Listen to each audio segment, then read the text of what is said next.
अस्सलाम वालेकुम दोस्तों, आवां हमारा दोस्त अवैस अकबर यहाँ ॾिसी रहिया आहियो सिंधी ऑडियो बुक्स चैनल।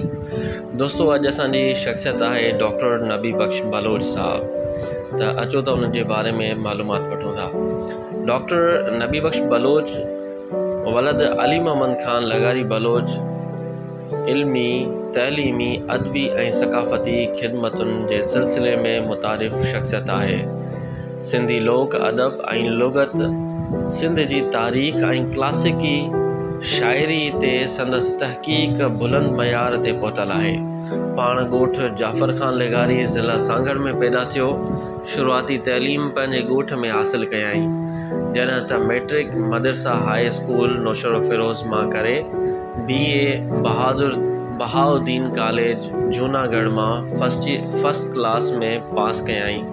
उनखां पोइ मुस्लिम यूनिवर्सिटी अलीगढ़ में पढ़ण लाइ वियो, जितां 1943 में MA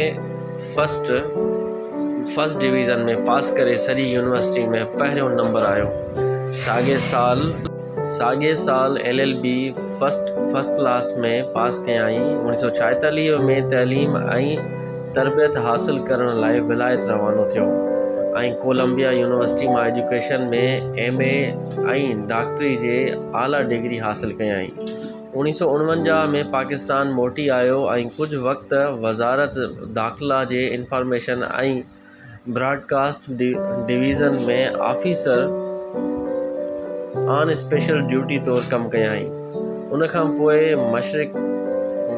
मशरिक़ वस्ता में तैलीमात ऐं इतलात आम जूं ज़िम्मेवारियूं ॾिनियूं वयूं, पर डॉक्टर साहब तैलीम ऐं तरबियत खे अहमियत ॾिनी ऐं सिंध यूनिवर्सिटी में सदर शुबा तैलीम तौरु पहिरियों प्रोफेसर मुक़ररु थियो।